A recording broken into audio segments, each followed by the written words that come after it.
iniciativa que ustedes tienen, por esta vocación de querer investigar y saber más de estos conocimientos. De mi parte, como les decía, es felicitarles y sobre todo porque es importante tener este aprendizaje continuo que sin duda alguna nos va a llevar a ser cada día mejores. Y más aún en esta situación de pandemia, ¿no? En la que tiene que sacar a relucir lo mejor de nosotros y pues también analizar las debilidades que nosotros tenemos para tratar de fortalecerlas. Bien, manifestando estas palabras, voy a dar inicio a mi exposición sobre sistemas cerámicos, en este caso circonio, principios fundamentales, lo más básico para ustedes. Entonces, los objetivos que tengo, primero, es brindarles una información acerca de los tratamientos de superficie de este sustrato cerámico para la cementación, los cementos empleados para las estructuras de prótesis fija en circonio, que ustedes puedan conocer este material, sus indicaciones, sus contraindicaciones, los protocolos de manejo, ¿no? Entonces, desde un punto de vista clínico, siempre existen dos parámetros muy fundamentales y muy relevantes a la hora de elegir o seleccionar qué sistema cerámico debo usar. Estos dos parámetros son la estética y la resistencia. La estética porque muchas veces, y casi la mayoría de las veces, nuestras restauraciones son a nivel anterior. Y la resistencia porque también las restauraciones son en el sector posterior, donde estas van a soportar las cargas masticatorias, cargas que pueden ser funcionales o cargas que pueden ser de tipo parafuncional. Entonces, como ustedes se pueden dar cuenta, estos parámetros están estrechamente relacionados, ¿no? Actualmente en la odontología hay una amplia variedad de materiales cerámicos con diferentes composiciones y características únicas que son necesarias conocer al momento de escoger la cerámica específica para cada necesidad del paciente. Entonces, ¿cómo llegar a tener una óptima predictividad en el tratamiento de estas restauraciones con circonio? ¿De qué manera? Conociendo el material, respetando los trabajos, respetando los protocolos. Entonces, esto nos va a garantizar tener restauraciones que van a ser predecibles en el tiempo. Yo me he basado esta presentación de esta exposición en diferentes artículos científicos.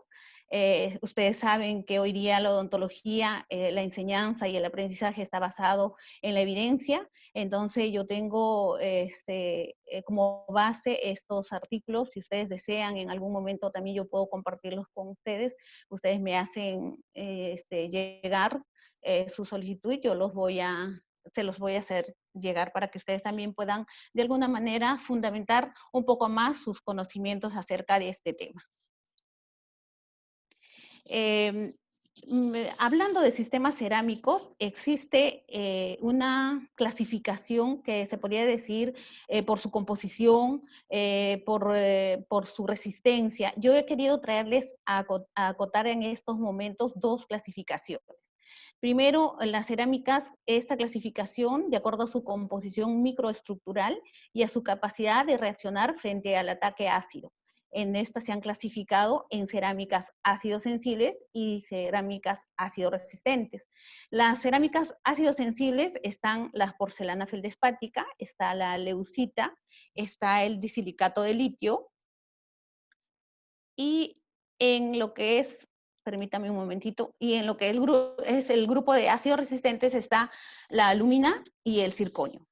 Entonces, yo he querido enmarcar esta clasificación porque quiero que ustedes se ubiquen dónde está enmarcado el óxido de circonio. Entonces, en esta clasificación está dentro de las cerámicas ácido resistentes. Esta otra clasificación es por su resistencia. ¿Ya? Entonces, en este grupo de clasificación por su resistencia está clasificado en tres grupos: las de baja resistencia, las de moderada resistencia y las de alta resistencia. En las de baja resistencia están las porcelanas feldespáticas, que en su composición tiene 20 a 35% de cristales de policristalinas, y el restante es una fase vítrea. Esto le da una resistencia de 70 a 90 megapascales, a la vez que también le da una alta translucidez, por lo tanto es una cerámica altamente estética. Luego están en el grupo de moderada resistencia el disilicato de litio, ¿no? Con una composición del 75% de fase policristalina, y el resto vitia, que le confiere una resistencia de 300 a 400 megapascales. Luego está el tercer grupo, que son las cerámicas de alta resistencia, las cerámicas policristalinas, denominadas así, en la cual está el óxido de circonio, al cual hoy día nos vamos a referir, ¿no? Él en su composición tiene un 100% de cristales, el cual eso le confiere tener una alta resistencia entre los 900 a 1200 megapascales. En el año 2014, Sun y colaboradores realizó un estudio acerca de la resistencia a la fractura de estos sistemas cerámicos. Se comparó la resistencia a la fractura de las restauraciones ceramometálicas con las distintas opciones de restauraciones totalmente cerámicas, teniendo como parámetro a lo que es a la metal cerámica. Entonces, como ustedes ven, cada uno de estos sistemas cerámicos obtienen altas resistencias, por lo cuales son muy perfectamente válidas para hacer este tipo de restauraciones. Como ustedes pueden apreciar acá en esta diapositiva, vemos una variedad de circonios, diferentes marcas de circonios, ¿no? Entonces la interrogante surge aquí, ¿no? ¿Qué circonio, si todos los circonios son iguales, o qué circonio elegir a la hora de hacer nuestras restauraciones? En el mercado encontramos de la marca Cerex Circonia de Spray Cirona, tenemos Lava Plus de 3M, tenemos el IMAS Circat, tenemos Katana Circonio de Curaray, ¿no? También tenemos circonios que vienen de fabricación china. Entonces, pero no hay estudios todavía que garanticen que estos cumplan con todos los parámetros que deben de tener un óxido de circonio para que pueda cumplir con sus propiedades físicas y ópticas que se requieren. Entonces, siempre elegir por aquellos que nosotros nos garanticen esa predictibilidad para nuestros resultados con las restauraciones. Este óxido de circonio se presenta en bloques, se presentan en discos y también en pastillas, ¿no? Estas tienen los colores como los que nosotros manejamos, el A1, el A2, pero estas se identifican por HT cuando es de alta translucidez, ML porque es multilayer, es HT ultra translúcido, ¿no? Super translúcido, multilayer. Hay también de mediana opacicidad, ¿no? De baja opacidad, de alta opacidad, que es las OH, ¿no? Ahora, ¿por qué se le dice multilayer? ¿No? ¿Por qué? Porque estos discos vienen como que si trataran de identificarse con el tejido dentario, ¿no? Se busca con estos materiales que haya una biomimética, ¿no? Por eso es que viene una capa de esmalte, ¿no? Una capa de transición y otra capa de dentina, lo que te permite tener restauraciones muy mimetizadas con lo que es el esmalte dentario. Entonces, en resumen, en la actualidad se busca que las restauraciones odontológicas tengan un material que sea estable, que sea funcional, que sea estético y que sea biocompatible. Entonces, el óxido de circonio es un sistema cerámico, como ya lo habíamos visto, policristalino, que tiene una resistencia a la flexión muy elevada, de 900 a 1200 megapascales, pero ojo, vamos a identificar también las clases de circonio que hay, por eso es que esta resistencia es de 900 a 1200 megapascales. Ahora, esta se puede utilizar como cofias, como estructuras con recubrimiento cerámico, tanto en dientes anteriores como posteriores, o también en restauraciones monolíticas maquilladas para posteriores. Tiene una alta opacidad, ¿no? Que permite enmascarar dientes que son pigmentados, muñones que son de espigos colados o metálicos, ¿no? Y acá en odontología nosotros empleamos el óxido de circonio parcialmente estabilizado con itrio. Entonces yo me quiero detener acá para que ustedes puedan entender cómo es este óxido de circonio parcialmente estabilizado. Si nosotros nos remontamos a nuestros estudios de química, el circonio está ubicado en la tabla periódica con el número atómico 40 y está dentro de los metales. Pero si ustedes se dan cuenta que acá en odontología el óxido de circonio no es considerado un metal, sino una cerámica. ¿Por qué? Porque este óxido de circonio encontramos en la naturaleza en 3 fases cristalinas, como es la fase monoclínica, la fase tetragonal y la fase cúbica. La fase monoclínica se podría decir que es una de las peores fases que no tienen unas propiedades adecuadas para trabajar en odontología. A esta variedad de fases se le conoce como polimorfismo. Esta fase tetragonal se podría decir que es la fase que es adecuada para trabajar en odontología. Nosotros trabajamos con el óxido de circonio estabilizado con itio, pero en una fase tetragonal. ¿Pero qué sucede? Que esta fase tetragonal del óxido de itio aparece a los 1170 grados centígrados. Cuando esta temperatura varía, este óxido de circonio de la fase tetragonal pasa nuevamente a la fase monoclínica, ¿no? Entonces, ¿qué hicieron los investigadores para obtener que estas propiedades se mantengan estables? Agregaron el itrio, ¿no? Y con esto trataron de convertirlo en un material más metaestable, ¿correcto? Entonces, esta fase tetragonal del óxido de circonio tiene partículas pequeñas. Eso le confiere el hecho de que tenga esta resistencia, ¿no? Tan alta resistencia. Pero ¿qué sucede cuando nosotros manejamos el óxido de circonio en nuestra consulta y de repente queremos retocarlo, ¿no? Le generamos una energía y esa energía genera calor, hace que esta fase tetragonal pase a una fase monoclínica, ¿no? Entonces, al pasar por esta fase monoclínica, aumentan también el tamaño de sus partículas en un porcentaje de 3 a 5%. Y a la vez que generamos esa energía, ese calor, generamos una fisura en el óxido de circonio. Alguna vez me preguntaron de que el óxido de circonio era un material en el cual puede haber una fisura, pero que automáticamente se soldaba, ¿no? Pensaban que esa era la propiedad que tenía, pero no es así. Lo que pasa que tiene una fase de transformación que pasa de una fase tetragonal a una fase monolítica. Entonces, ¿qué sucede? Se origina esa fisura. Al generarse esa fisura, ocurre una fase de transformación y estas partículas aumentan de tamaño y acá ocurre una presión, lo cual hace que se detenga, ¿no?, esta grieta, ¿ya? Ahora, esto es bueno de este material, que tenga esta propiedad de transformación, pero ojo que tenemos que tener en cuenta que si esto ocurre y es una restauración monolítica, bueno, puede resultarnos bien porque esta va a soportar fuerzas de tipo comprensivas, pero si fuera en un pilar de un implante, no, porque va a tender a fracturarse, o en un conector de un puente. Entonces esto sí no resultaría adecuada.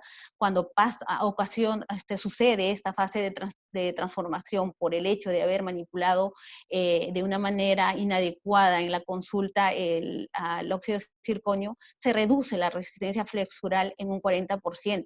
¿No? Entonces, en resumen, si nosotros generamos esta energía, generamos una grieta, ¿ya? Por tensión va a ocurrir la fase de transformación de fase tetragonal a fase monoclínica. Esto por aumento de volumen de las partículas, las cuales van a comprimir la grieta, no la van a sellar, la comprimen, ¿ya? Y tener en cuenta esto de que la resistencia flexural disminuye. Ahora, para reducir este retoque, ¿no?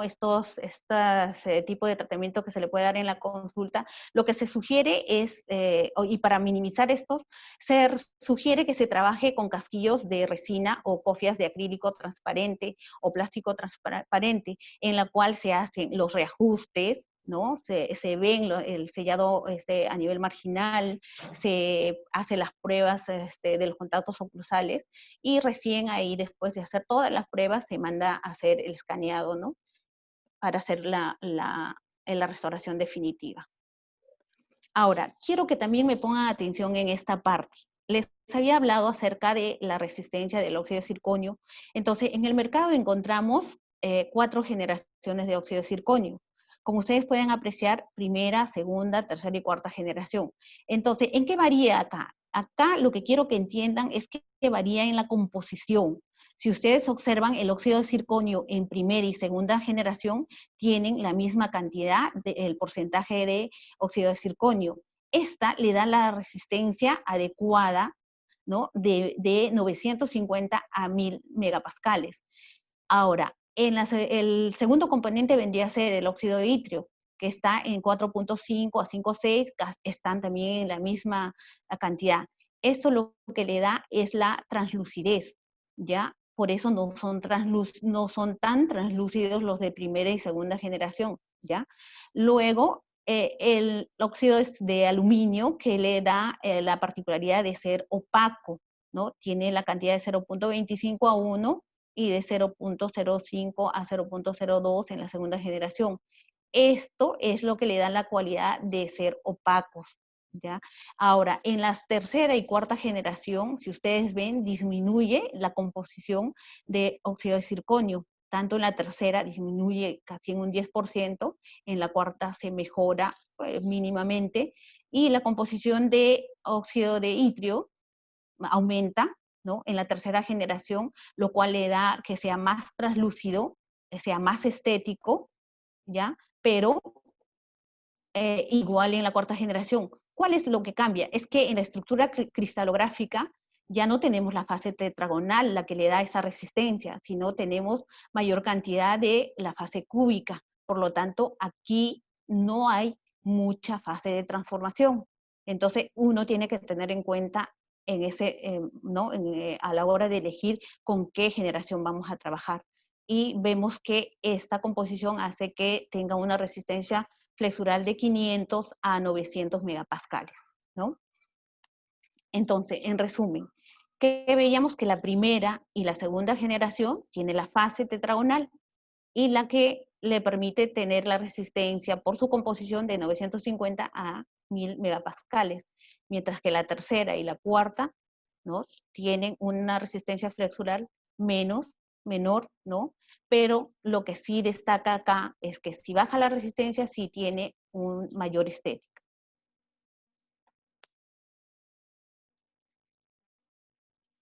Ahora, ¿qué consideraciones clínicas debemos de tener a la hora de elegir con qué sistema cerámico trabajar? Las consideraciones clínicas que debemos de tener es, primero, con qué tipo de material restaurador voy a trabajar, ¿correcto? Si va a ser circonio, si va a ser una lúmina, si va a ser una porcelana, ¿no? Disilicato de litio, ¿ya? ¿Qué más? Tenemos que tener en consideración el nivel de preparación gingival, si este nivel va a ser yusta gingival, si va a ser infragingival, ¿no? Si va a ser supragingival.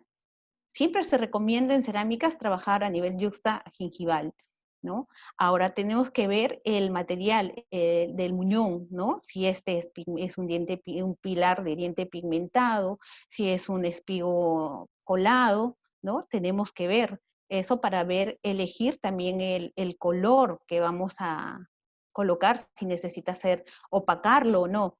Y luego, ¿qué resistencia necesaria necesitamos en esa área que vamos a restaurar?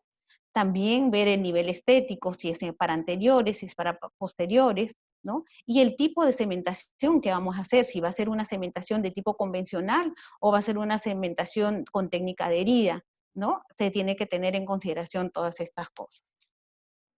Las indicaciones clínicas que tiene el óxido de circonio están indicadas para coronas anteriores y posteriores, con recubrimiento de porcelana feldespática, pueden ser monolíticas o maquilladas, para puentes anteriores e incluso posteriores, ¿no? Pero eso sí, siempre cumpliéndose con el requisito que tienen y los protocolos en el diseño de la dimensión de sus conectores, en el acondicionamiento del pilar que debe ser anatómico, ¿no? La fabricación también está indicado para la fabricación de pilares para prótesis sobre implantes. Otro punto importante que tenemos que tener en cuenta es el diseño de la preparación, ¿no? Es importante asegurar un ajuste del sellado marginal porque esto va a reducir el riesgo de microfiltración, ¿no? y por lo tanto la recidiva cardiosa, porque eso nos va a conllevar un fracaso de la rehabilitación. Entonces, ¿qué es lo que debemos considerar a la hora de hacer el acondicionamiento? Lo que nosotros llamamos comúnmente el tallado, ¿no? Pero en realidad es el acondicionamiento del pilar, ¿no? Para recibir a una restauración de cerámica.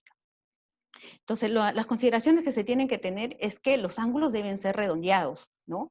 El borde incisional del muñón de 1 milímetro de grosor, la reducción palatina de 1,5 milímetros, la reducción vestibular en los tres, acá dicen los dos planos, tres planos, a nivel incisal, medio y cervical de 1,2 milímetros, y sus terminaciones, dependiendo del material, en este caso puede ser hombro en lo que es cerámicas, hombro a 90 grados o en chamfer, ¿no?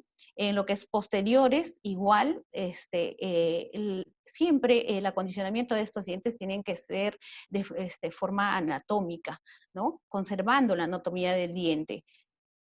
Tener en cuenta la reducción a nivel oclusal de 1,2 milímetros, las reducciones axiales con las inclinaciones de 6 grados, ¿no? Que se pide, lo que es las cúspides funcionales en las dos vertientes también tienen que estar completamente redondeadas. A la hora de utilizar el óxido de circonio de primera y segunda generación con porcelanas feldespáticas, el acondicionamiento del diente a nivel vestibular se debe hacer en hombro de 90 grados con un espesor de 1 milímetro. ¿Por qué? Porque se requiere que haya este espesor para que puedas soportar las fuerzas masticatorias, ¿no? En esta porcelana feldespática. A nivel proximal, lingual y palatino debe ser en chamfer.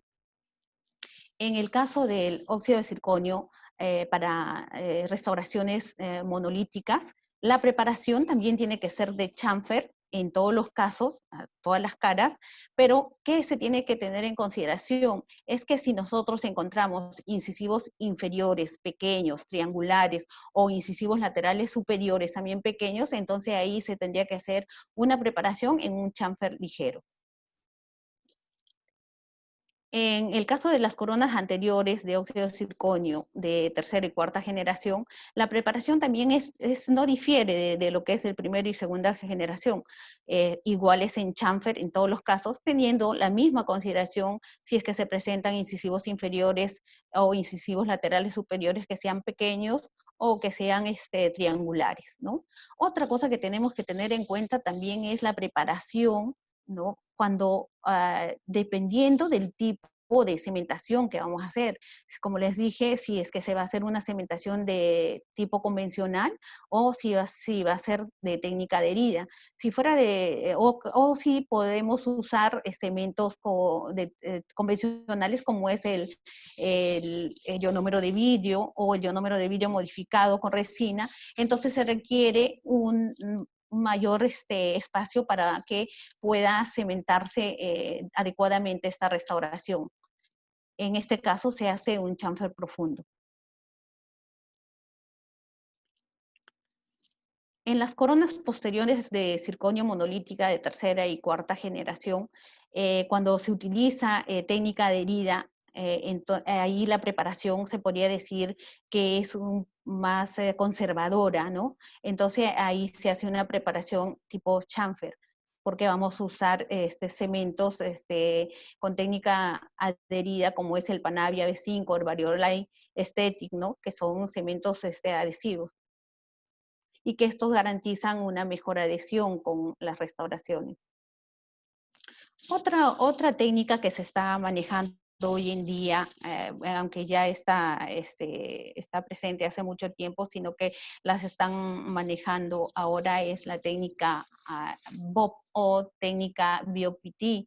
Esta técnica consiste en hacer una modificación en la terminación de la preparación del diente, que se hace con un instrumento de corte rotatorio de alta velocidad, mal llamadas fresas, de filo de cuchillo, en el cual se elimina esa angulación y se trata de, ¿cómo les puedo explicar?, de tocar también lo que es el borde, el margen gingival, generando un sangrado, y lo cual hace que se genere las fibras colágenas y se genere un nuevo perfil a nivel de la gingiva, ¿no? Por ejemplo, es un trabajo que se hace con la técnica BioPT, es una técnica muy interesante, ¿no? En la cual constituye en que se va a modelar y se va a conservar los tejidos blandos periodentarios mediante la confección, en este caso, de pilares implantoprotéticos que no tienen línea de terminación, ¿no? Pero también tiene que tener el uso de implantes que son específicamente para esta técnica y que estas terminaciones no tienen hombro. ¿Para qué? Para que de una mejor manera se adapten a este margen, creando un límite amelocementario protésico, ¿ya? Y mejorando así este perfil de emergencia en lo que son los implantes.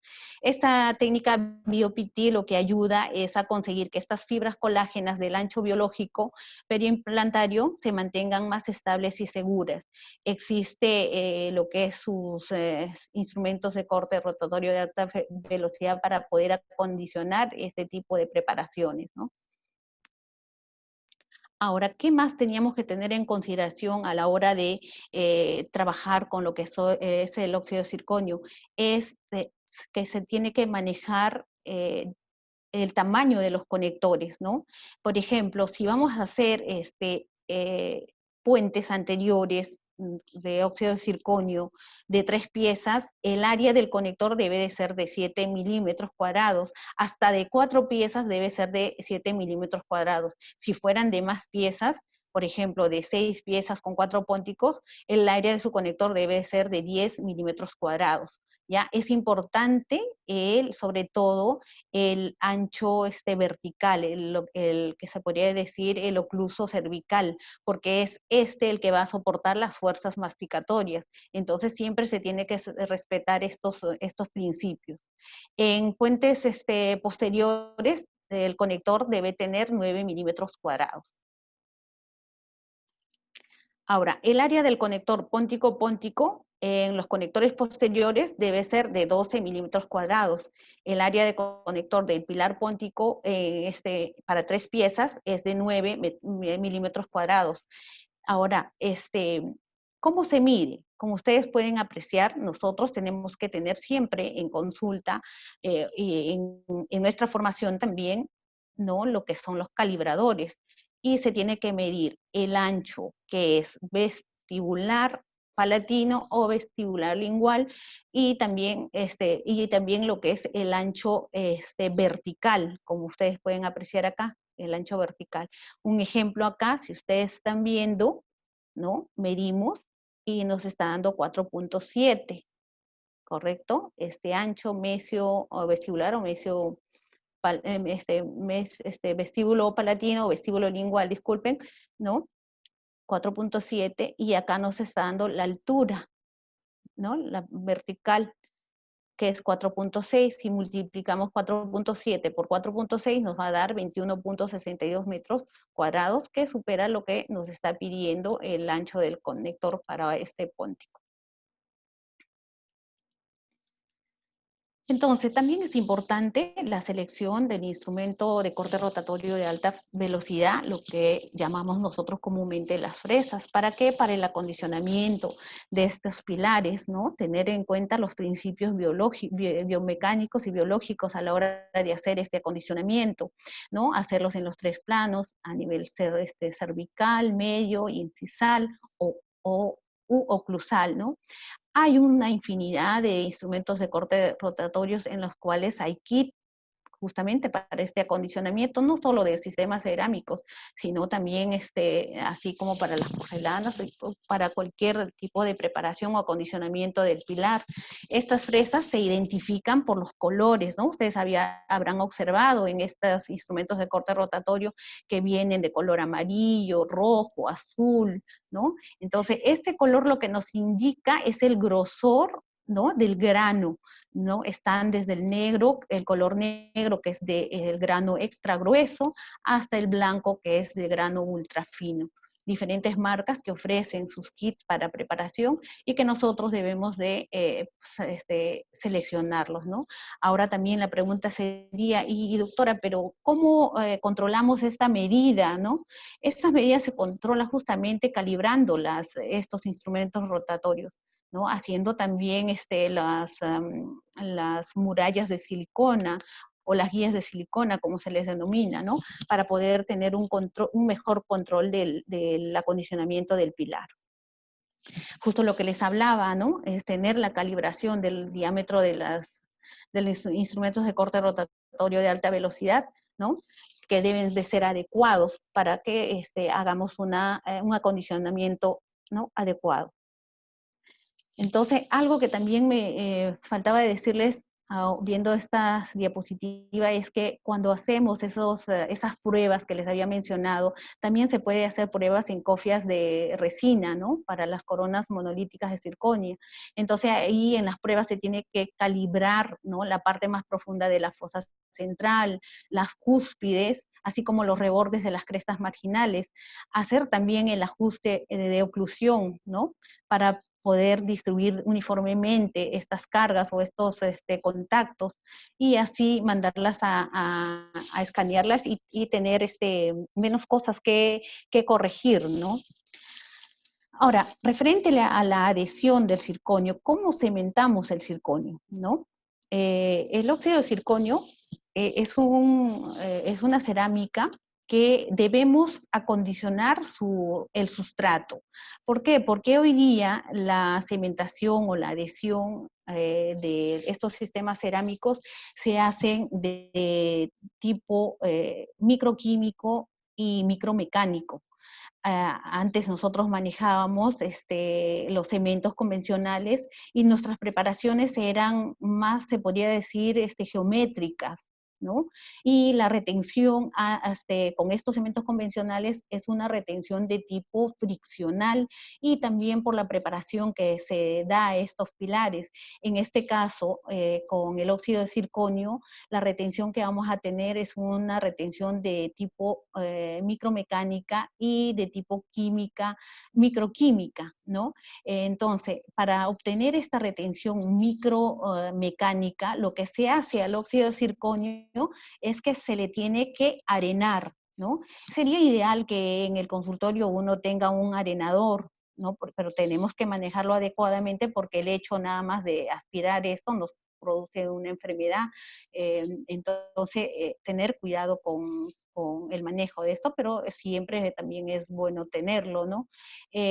Ahora, este arenado que se hace al circonio, se hace con el óxido de aluminio, ¿no? Con partículas de 50 micras a 40 psi por 20 segundos. Entonces, va a generarle retenciones, micro retenciones, y es lo que genera la micro retención mecánica, ¿no?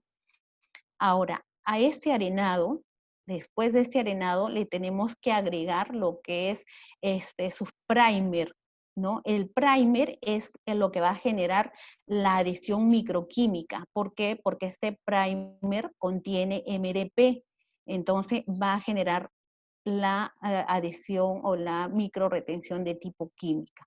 ¿Por qué? Porque este MDP reacciona, ¿no? Con enlaces covalentes sobre el óxido de circonio, lo cual le permite tener ese tipo de adhesión.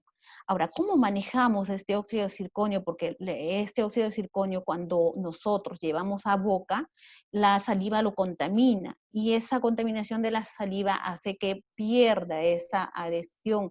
Entonces, para eso existen sustancias químicas con un pH, ¿no? alto para que pueda limpiarse esa contaminación de la saliva. Por eso nosotros tenemos que saber manejar el óxido de circonio a la hora de cementarlo. ¿Con qué se hace esa limpieza? Se hace con el Ivoclean, ¿no? Que es de Ivoclar, o con el Circlean, ¿no? Son las sustancias con las cuales se puede hacer esta limpieza de esta contaminación de la saliva. ¿Por qué se contamina el óxido de circonio con la saliva? Porque reacciona con los fosfolípidos de la saliva y hace que, como les decía hace un momento, se pierda esa adherencia. Entonces, esta de acá son fotografías de cómo se hace el aislamiento, se coloca el hilo retractor para hacer, ¿no?, la cementación del óxido de circonio. Es un proceso que se hace previo al tratamiento de lo que es el sustrato del óxido de circonio, pero también se hace también un tratamiento a nuestro pilar, ¿no? Porque tenemos que saber sobre qué superficie nos vamos a adherir, si es un espigo colado, si es en esmalte o es en dentina, si es en esmalte, qué es lo que tengo que hacer, es el grabado, el grabado total y agregarle su adhesivo universal. Si es en dentina, se supone que al momento de haber hecho el acondicionamiento hemos tenido que hacer un IDS, que es el sellado dentinario inmediato, lo cual por estudios nos muestran que podemos tener aumentar la adhesión, ¿no?, de nuestra restauración. Entonces son puntos muy importantes que también deberíamos de tocarlos, ¿no? Temas que se podrían tocar aparte para que ustedes puedan saber sobre el sellado dentinario inmediato, del resin coating, que son técnicas que mejoran la adhesión de estas restauraciones. Bien, aquí como ven se coloca, se fotocura solo por un segundo para que uno pueda retirar los restos, ¿no?, los restos de residuos de cemento, y se coloca la glicerina líquida y se termina de fotocurar y pues hacer el cementado. Este cementado puede ser con cemento autocurado, cemento dual o cemento adhesivo, ¿no?, dependiendo del sustrato al cual nos vamos a adherir. Entonces, acá resumiéndoles, y que no quiero confundirlos, entonces los protocolos de cementación del óxido de circonio se podría decir que son de dos tipos. Uno, cuando el óxido de circonio lo recibimos en el consultorio, ¿no?, arenado ya por el laboratorio. Entonces, cuando esto es arenado, nosotros en la consulta, si nosotros hacemos la prueba sin antes haberle colocado el primer, protegerlo, entonces nosotros contaminamos a este óxido de circonio. Está contaminada con la saliva. Entonces procederemos a hacer la limpieza con el Ivoclean o el Circlean, ¿no? Y luego el lavado, procedemos a acondicionarlo con su primer, que puede ser el Z Prime Plus, el Monobond Plus, ¿no?, cualquier primer que tenga MDP, ¿no?, y luego proceder al cementado.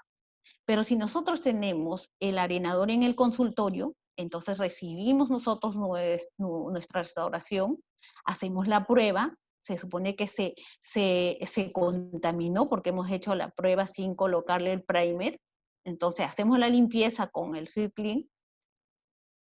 En este caso no, ¿no? Hacemos la prueba, hacemos la limpieza, luego podemos hacer el arenado, lavarlo, acondicionarlo y luego cementarlo. Pero como les dije, puede ser que teniendo ya el arenador, nosotros inmediatamente podemos colocarle el primer para evitar que ésta se contamine. Y si no, tendremos que hacer la secuencia, ¿no?, de la desinfección. Este es un protocolo de cementado del óxido de circonio cuando tiene un hombro cerámico de porcelana feldespática, ¿no? Entonces, primero tenemos el óxido de circonio que se arena, como les he indicado, pero cuando tenemos el hombro de porcelana feldespática, lo que hacemos es grabarla, porque como les dije en un principio, la porcelana feldespática es ácido sensible. Entonces, para obtener su retención micromecánica, se graba con ácido fluorhídrico de 9 a 10%. ¿Ya? Luego lo que hacemos es, ya sabemos lavarlo y todo, colocarle el primer, y en el hombro hay que silanizarlo porque es otro tratamiento. Y luego agregarle lo que es, ¿no?, los bonis y proceder con lo que es la cementación.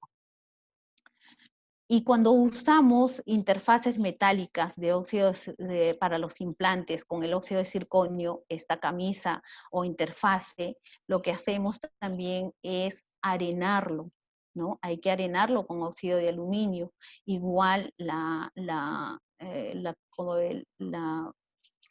prótesis digo, la restauración de circonio igualmente se tiene que arenar con el mismo proceso que les he indicado anteriormente con las otras diapositivas.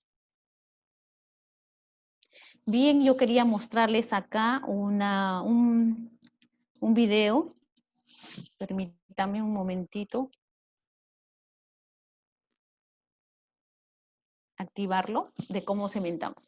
Primero, se retira la restauración provisional, se lava, normalmente con piedra pómez,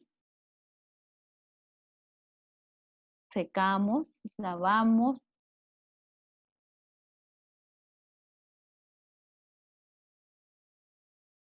secamos bien y hacemos la prueba, ya está protegido, vemos que haya un ajuste a nivel de la terminación marginal, es el arenado, ¿no? El proceso que les dije,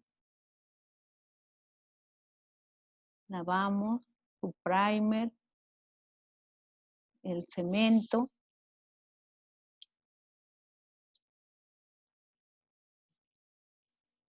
lavamos el pilar nuevamente,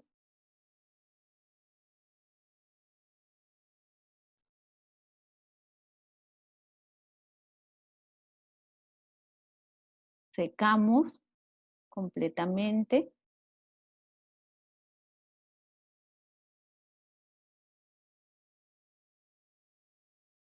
colocamos el cemento, fijamos y como les había mencionado, fotocuramos solo por un segundo por todas las caras de la superficie dentaria.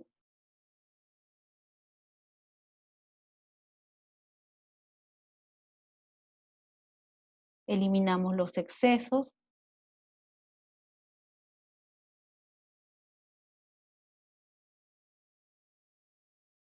Glicerina líquida. Terminamos de fotocurar por 20 segundos más por cada lado.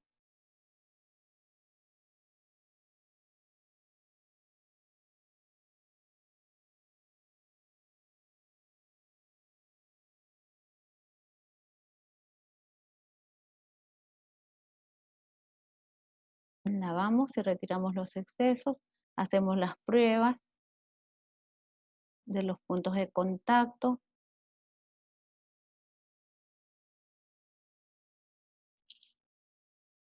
Se pule. Podemos terminar, ¿no?, colocando un barniz.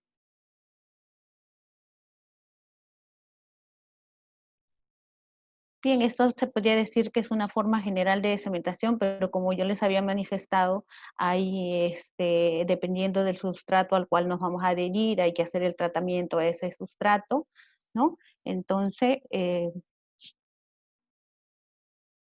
ahí finalizo esta exposición, esperando sus dudas, sus preguntas, y que esperando también que de alguna manera ustedes me hayan captado la idea acerca de este manejo del óxido de circonio.